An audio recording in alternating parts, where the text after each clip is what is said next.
Nous avons plaisir à vous retrouver pour cette vidéo-homélie du 3e dimanche de l'Avent, déjà, le dimanche de la joie, avec la proclamation de l'Évangile et l'homélie de l'abbé Philippe Maouet. Le plaisir également d'accueillir Vincent Delcor, historien, journaliste, directeur et rédacteur en chef de Catobel. Il nous parlera de la situation de l'Église en Belgique en cette fin 2021. C'est aussi le temps des rétrospectives en cette année si particulière. Nous verrons que la pastorale dans notre paroisse est restée bien présente, riche de sa créativité, ne serait-ce que par les vidéomélies comme celle que vous êtes en train de regarder. Bonne célébration.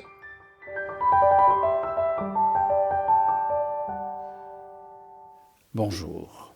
Nous voici à la 3e étape du temps de l'Avent, une étape durant laquelle nous poserons un regard sur ce qui s'est passé durant cette année 2021 et déjà la perspective de Noël qui approche. Et voici l'évangile de ce 3e dimanche, l'évangile de Jésus-Christ selon saint Luc. En ce temps-là, les foules qui venaient se faire baptiser par Jean lui demandaient « Que devons-nous faire ?» Jean leur répondait « Celui qui a 2 vêtements, qu'il partage avec celui qui n'en a pas. Et celui qui a de quoi manger, qu'il fasse de même. » Des publicains, c'est-à-dire des collecteurs d'impôts, venaient aussi pour être baptisés. Ils lui dirent « Maître, que devons-nous faire ?» Il leur répondit « N'exigez rien de plus que ce qui vous est fixé. » Des soldats lui demandaient à leur tour « Et nous, que devons-nous faire ?» Il leur répondit « Ne faites violence à personne, n'accusez personne à tort, et contentez-vous de votre solde. » Or, le peuple était en attente, et tous se demandaient en eux-mêmes si Jean n'était pas le Christ. Jean s'adressa alors à tous. « Moi je vous baptise avec de l'eau, mais il vient celui qui est plus fort que moi. Je ne suis pas digne de dénouer la courroie de ses sandales. Lui vous baptisera dans l'Esprit Saint et le feu. Il tient à la main la pelle à vanner pour nettoyer son aire, abattre le blé, et il amassera le grain dans son grenier. Quant à la paille, il la jettera au feu qui ne s'éteint pas. » Par beaucoup d'autres exhortations encore, il annonçait au peuple la bonne nouvelle. Acclamons cette parole de Dieu. Louange à toi, Seigneur Jésus.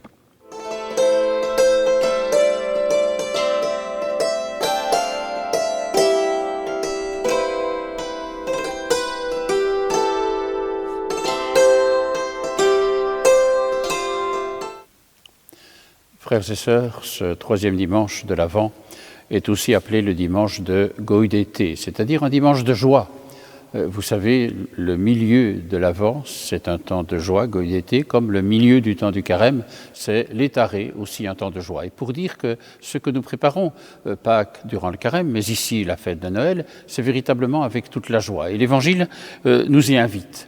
Alors la question de l'Évangile, elle est celle qui sont posées par différents interlocuteurs de Jean-Baptiste qui lui demandent « Que devons-nous faire ? Que devons-nous faire ?» Pour comprendre la réponse de Jean-Baptiste, il faut se resituer par rapport à l'attente qui est celle du peuple.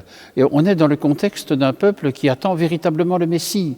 Et donc leur question est en lien avec le fait de savoir si Jean-Baptiste est oui ou non le Messie qu'ils attendent. Et donc la question « Que devons-nous faire ?» Et avez-vous remarqué, il y a plusieurs interlocuteurs qui viennent vers Jean-Baptiste, mais chaque fois, la réponse qui sera donnée, c'est de dire soyez dans le partage, soyez dans la justice, soyez dans la non-violence. Et donc c'est finalement l'attitude du prochain qui détermine notre comportement par rapport à la réponse, par rapport à la question qui est celle posée à Jean-Baptiste. Et donc, Jean-Baptiste est-il le Messie finalement? Parce que tout le monde se pose la question parmi ses interlocuteurs.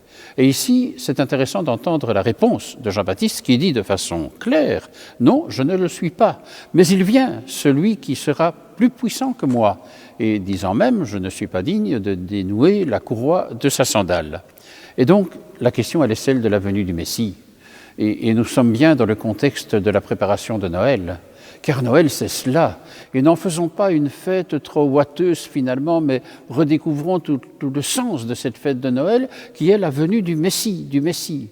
Et qui est le Messie, selon les textes qui nous sont proposés? C'est celui qui baptise dans l'Esprit et celui qui exerce le jugement de Dieu.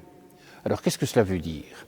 Il est celui qui baptise dans l'esprit, celui qui donne l'esprit à toute chair finalement. C'est vrai que dans l'Ancien Testament, donc dans ce qui a précédé la venue de Jésus, il est peu question du baptême. Les rites d'initiation sont plus liés à ce qu'on appelle bien sûr la circoncision ou d'autres rites. Le baptême, il en est peu question. C'est vraiment comme une nouveauté qui est là avec Jean-Baptiste qui baptise dans le Jourdain pour un baptême de conversion. Et donc, le baptême que Jésus apporte, c'est celui dans l'esprit. Et quand on dit cela, ça fait penser, rappelez-vous, au premier texte de la Bible, dans le livre de la Genèse, l'Esprit planait sur les eaux. C'est l'Esprit qui est donné. Et la présence de l'Esprit est fondamentale pour comprendre à la fois qui est Jésus et quel est le sens de tout l'Évangile. Ce sera bien sûr à l'Annonciation avec Marie, c'est l'Esprit qui est celui de baptême avec lequel Jésus va être baptisé lui aussi, c'est l'Esprit de la Pentecôte, l'Esprit Saint. Et donc, il y a en la venue du Messie quelque chose qui est de l'ordre d'une radicale nouveauté. Et puis, il est celui qui exerce le jugement, et le jugement, c'est à travers l'image du feu qui nous a été donné dans l'Évangile, un feu non pas de destruction, mais un feu de purification, et qui vient nous resituer dans ce qu'on pourrait appeler l'alliance, dans la transparence de l'amour. Et c'est ça le jugement, c'est pas le tribunal de Dieu, c'est véritablement ce qui permet de nous situer en vérité devant Dieu par l'amour immense, infini, dont il veut nous combler. Alors nous voici, à quelques jours de la fête de la Noël, puissions-nous redécouvrir les auditeurs de Jean-Baptiste, et Jean-Baptiste bien sûr, avec cette question: que devons-nous faire ? Mais toujours, comment se convertir, et plus exactement, comment nous laisser convertir pour accueillir vraiment le Christ qui vient à la Noël. Je vous souhaite une bonne préparation de cette fête de Noël. Gaudete, réjouissons-nous en ce 3e dimanche du temps de l'Avent.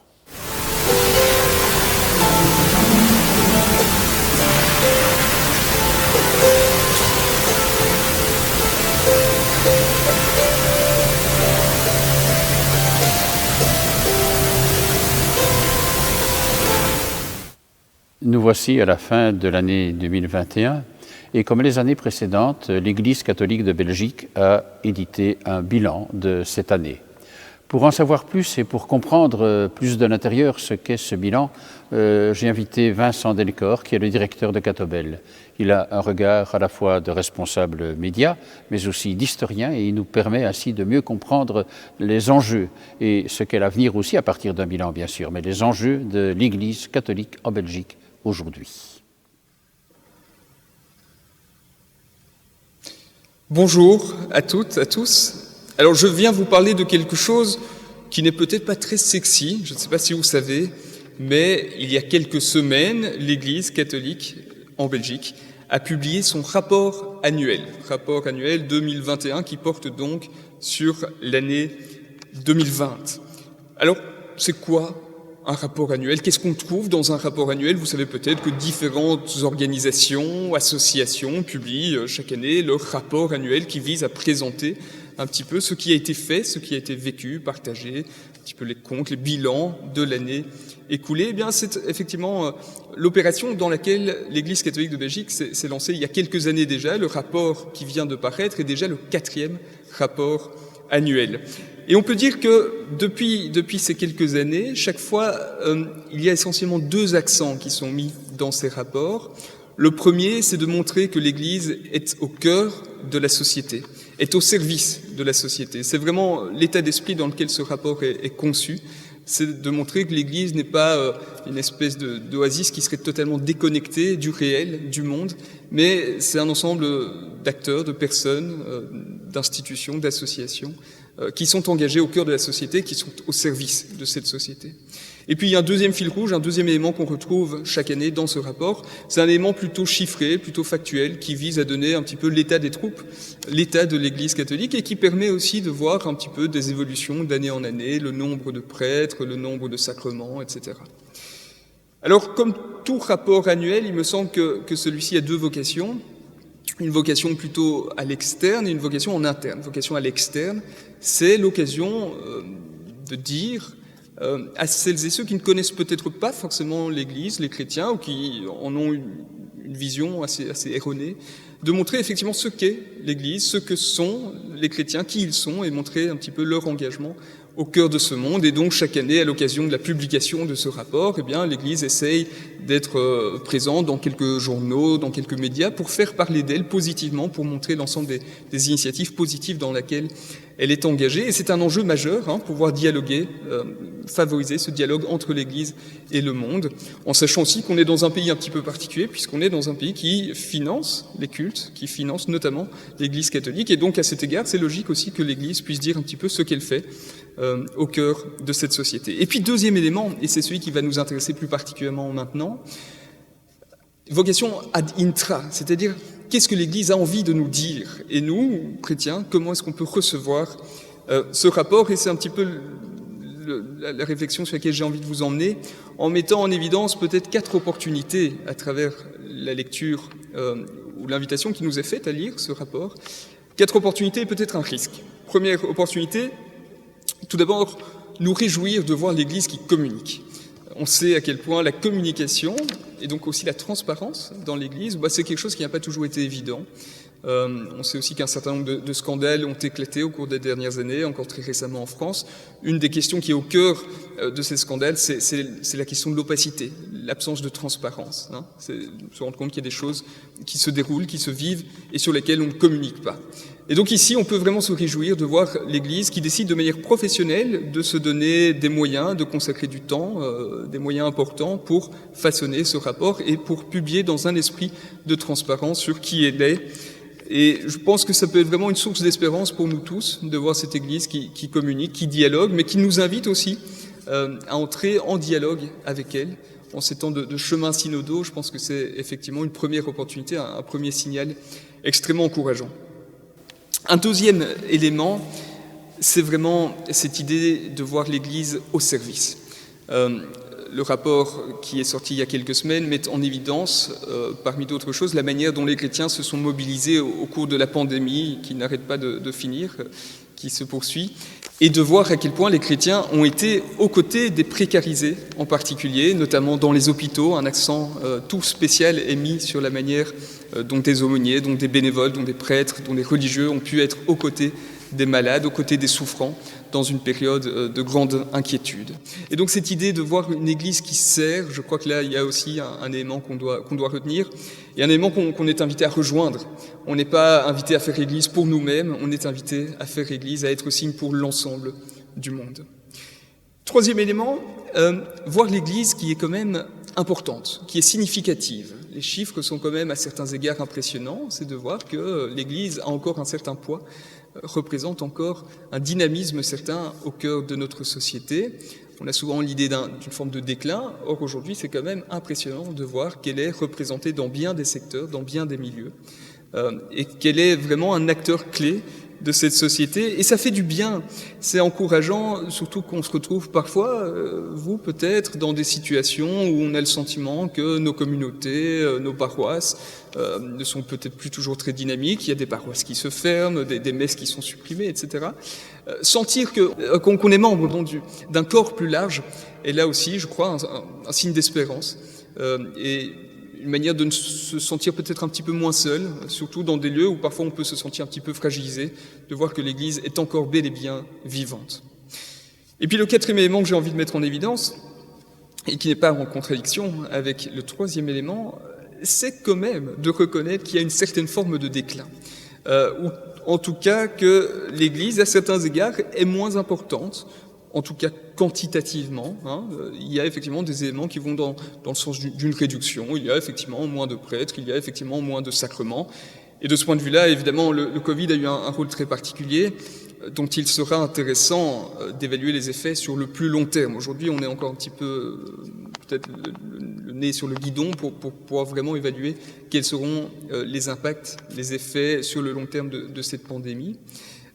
Mais c'est clair qu'il y a une nouvelle Église, en fait, qui est en train d'apparaître. Alors, j'aime pas trop l'idée de déclin, parce qu'elle renvoie à l'idée de puissance. Or, je ne suis pas convaincu, et je crois même que l'Église n'a pas vocation à être une puissance. Et donc, peut-être aussi voir dans ce nouveau visage, dans cette nouvelle forme, dans cette nouvelle manière de faire Église, plutôt une opportunité, quelque chose qui peut être enthousiasmant. 4 opportunités donc, 4 signes plutôt d'espérance que je vous invite à voir, 4 manières de lire ce rapport, et peut-être un risque aussi, un petit risque, qui serait celui de réduire l'Église à ses chiffres, justement, de ne voir en l'Église qu'une forme d'organisation parmi d'autres, qui est appelée à agir, à rendre des services, à être active, avec peut-être un risque d'activisme, avec peut-être un risque de ne voir l'Église qu'à travers ces chiffres, et d'oublier qu'elle est sans doute quelque chose de bien différent aussi, de bien au-delà de tous ces chiffres, qu'elle est appelée à être un signe de quelque chose qui nous dépasse, un signe de l'alliance que Dieu tisse chaque jour avec nous. N'oublions pas de nous rappeler que la vitalité de l'Église ne saurait évidemment être réduite à ces chiffres.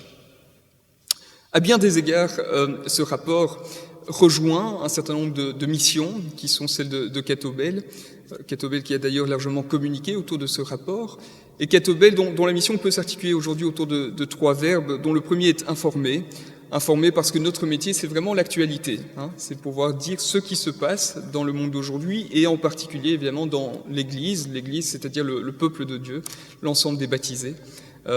Informer, et on sait à quel point aujourd'hui, même si on se croit surinformé, trouver la bonne information est quelque chose de parfois compliqué. Et donc on se fait vraiment un honneur à pouvoir donner une information qui soit fiable, qui soit juste, qui soit de qualité. Deuxième verbe, c'est celui d'éclairer, parce qu'il y a les faits, il y a ce qui se passe, et puis il y a aussi la quête de sens.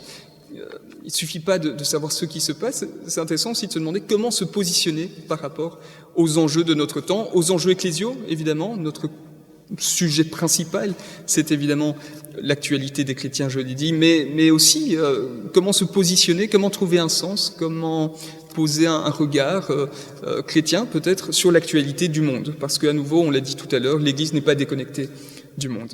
Donc informer, éclairer, et puis dialoguer, et ça c'est vraiment au cœur de notre métier, cultiver les dialogues, parce que la vérité à laquelle qu'on cherche sans doute tous, eh bien, on est convaincu que cette vérité, on ne pourra la découvrir qu'ensemble, et qu'on est aussi invité à en partager des bribes.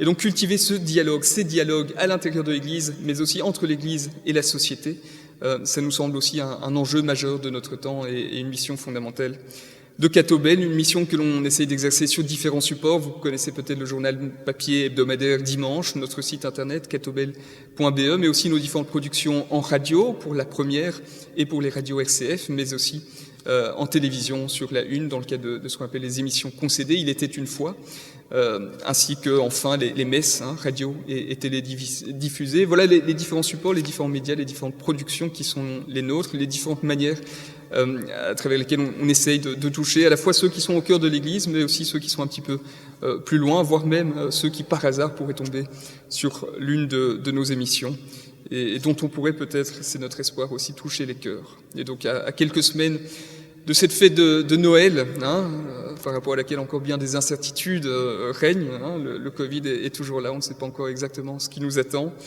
eh bien on aura envie de travailler chez nous, du côté de Catobel, dans cet esprit, un esprit de service, on l'a dit, l'Église est là pour servir en particulier les plus vulnérables. C'est aussi un public qu'on a vraiment une vocation particulière à aller rejoindre, mais aussi une invitation particulière à essayer de comprendre le sens de Noël, un sens qui n'est pas donné une fois pour toutes, mais qui est sans doute à renouveler, à réinventer, à recomprendre chaque année sur la base des réalités de notre temps.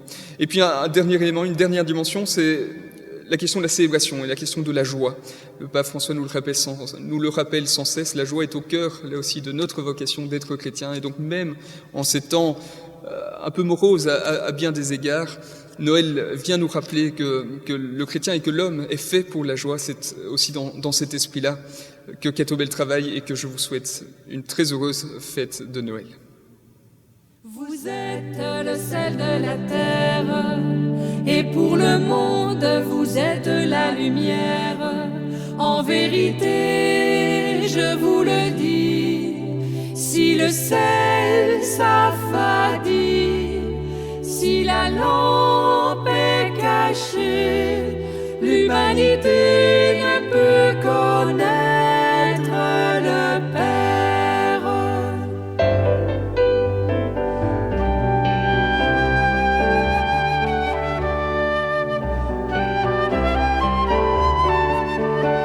Vous êtes le sel de la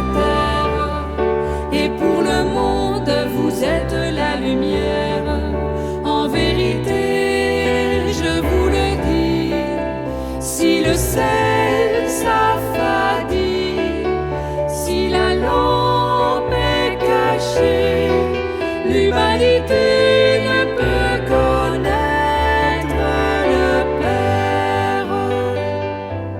Merci à Vincent Delécor. Il a parlé bien sûr de Catobel. Notez que cette année 2021 a marqué aussi le 90e anniversaire des émissions religieuses catholiques et aussi le 75e anniversaire du journal Dimanche. Redécouvrir ainsi le journal Dimanche tout au long de son histoire, c'est toujours intéressant parce que là aussi on découvre ce qu'est l'histoire de l'Église de Belgique. Mais revenons à chez nous. Et pour nous aussi, nous voulons, à travers l'image, à travers les photos, faire un peu la rétrospective de cette année 2021 dans notre paroisse Saint-Alix. Je vous invite à écouter, à regarder, à voir. À la paroisse Saint-Alix, l'année 2021 aura été marquée par le Covid, qui, de confinement en déconfinement partiel, n'a pas cessé d'influencer tous les événements de la vie paroissiale.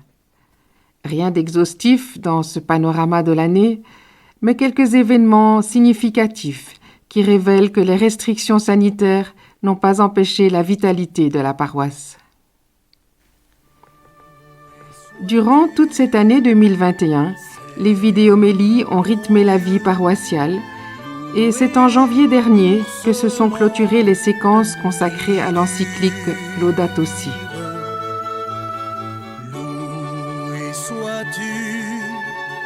Seigneur mon Dieu,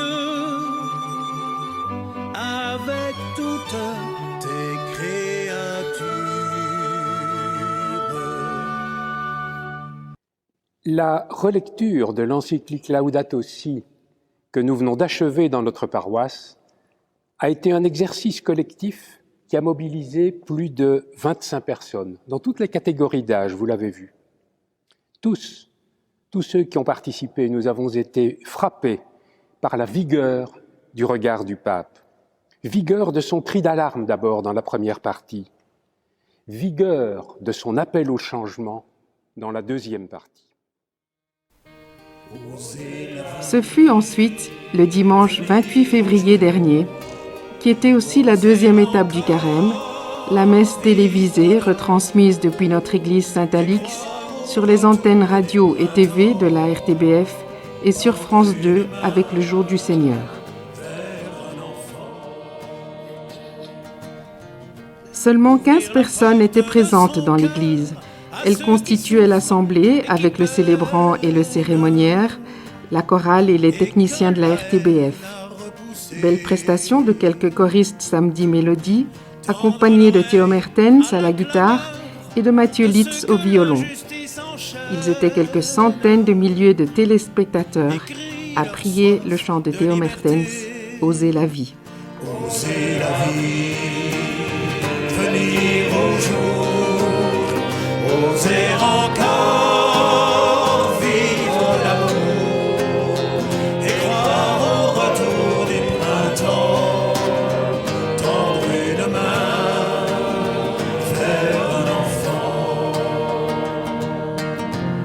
Savoir ouvrir les poings serrés par le mépris ou la rancune, apprendre à se réconcilier,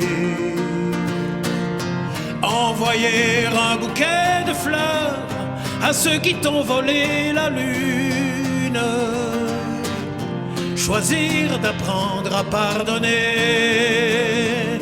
oser la vie, venir au jour, oser encore vivre d'amour et croire au retour du printemps, tendre une main vers un enfant.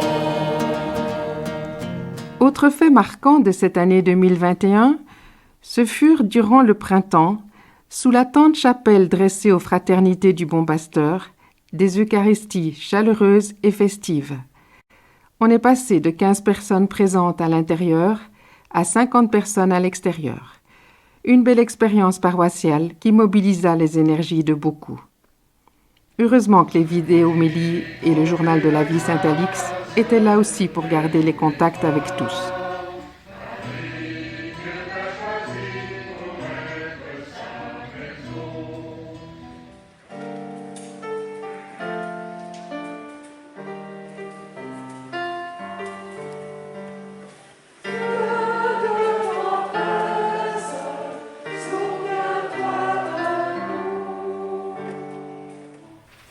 Prenez et mangez-en tous.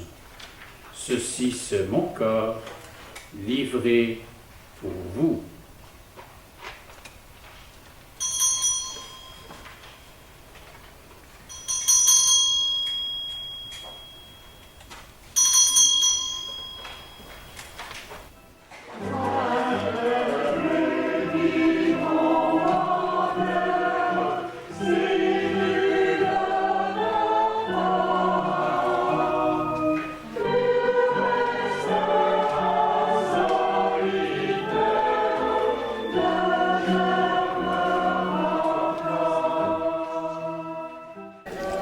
Élargis l'espace de ta tente. Cette parole du prophète Isaïe nous aura guidés dans notre façon de mettre l'Évangile et l'hospitalité au cœur de cette belle expérience spirituelle et fraternelle. Mais revenons à l'Église, qui, à toutes les étapes de cette année, a été magnifiquement fleurie par l'équipe florale et par les différentes célébrations qui ont rythmé cette année bien particulière.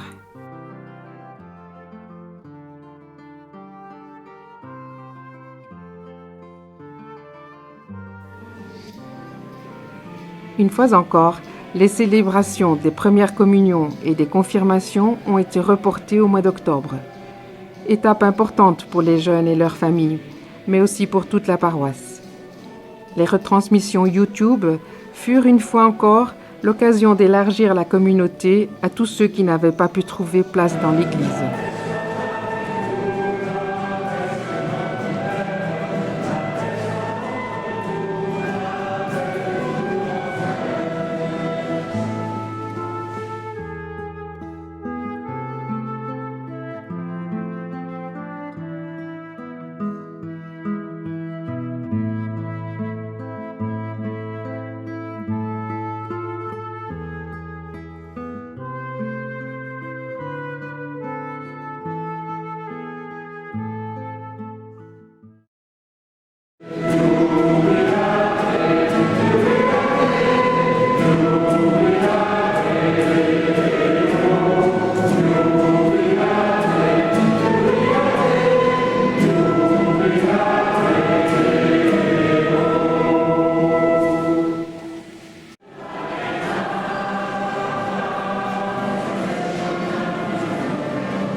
Et nous voici déjà à Noël, avec les rendez-vous de la crèche et des santons de Saint-Alix. Que cette fête de Noël nous aide à porter le regard de l'espérance et de la bienveillance au cœur de tout ce qui fut vécu en paroisse durant cette année 2021. Merci à Vincent Delcor de nous avoir ainsi aidé à mieux comprendre le bilan de l'Église catholique en Belgique en cette année. Merci à tous ceux qui ont participé à ces activités dont nous en avons vu certains extraits dans la deuxième partie de cette vidéomélie. Merci à ceux qui ont assuré le montage. Permettez-moi peut-être, avant de conclure, de vous rappeler comment se passeront normalement les fêtes de Noël, les horaires, rapidement en tout cas pour maintenant. Je vous renvoie au journal La Vie à Saint-Alix, le numéro 535, qui, dans le détail, donne tous les renseignements. Mais sachez que donc nous serons limités à 200 personnes. C'est un peu la règle partout, donc 200 personnes maximum, alors que d'habitude nous accueillons 1500 personnes. Mais enfin voilà, c'est ainsi que nous devons organiser les fêtes de Noël. Cela commencera bien sûr le vendredi 24 décembre avec à 16h30 le Noël des tout-petits, une célébration sans Eucharistie pour les enfants de 3 à 8 ans, accompagnée bien sûr, une façon de retrouver le mystère de Noël pour les plus petits. Nous poursuivrons alors à 18h40, ce sera avec la veillée de Noël qui précède la messe de la nuit de Noël, et nous aurons cette messe de la nuit de Noël à 19h et qui sera aussi retransmise sur YouTube, sur notre chaîne de Stockel-au-Bois. Et puis alors, à minuit, nous aurons la messe de minuit, comme chaque année, et ce sera la messe de cette fête de Noël, avant d'entrer dans les 3 messes du jour de Noël, le samedi 25 décembre à 9h30, bien sûr, la messe solennelle et festive du jour de Noël. Nous organiserons aussi une messe à 3h de l'après-midi, à 15h, en essayant de rejoindre peut-être les personnes qui sont seules, qui ont besoin de prendre un peu de temps ensemble, et que nous serons pour la messe de 15h ici à l'église aussi, Noël solidaire. Et à 18h30, puisque nous sommes samedi, une messe qui déjà anticipera la fête de la Sainte Famille, mais toujours la messe du soir de Noël. Et le dimanche 26 décembre, bien sûr, la messe de la fête de la Sainte Famille. Voilà, retrouvez tout cela dans La Vie à Saint-Alix, le journal paroissial, c'est dans le détail, mais en sachant, important, qu'il y aura des inscriptions. C'est le moins mauvais moyen que nous avons trouvé pour essayer de faire qu'on puisse s'organiser. Et donc, c'est le site que vous connaissez bien maintenant, quelmesse.org, KELME2SE.org. Et donc, allez voir sur ce site, il y a Diocèse de Malines-Bruxelles, paroisse Saint-Alix, avec la liste des célébrations auxquelles vous pouvez vous inscrire. Voilà. Terminons alors par la prière de ce 3e dimanche du temps de l'Avent. Tu le vois, Seigneur, ton peuple se prépare à célébrer la naissance de ton Fils. Dirige notre joie vers la joie d'un si grand mystère pour que nous puissions fêter celui qui vient avec un cœur vraiment nouveau.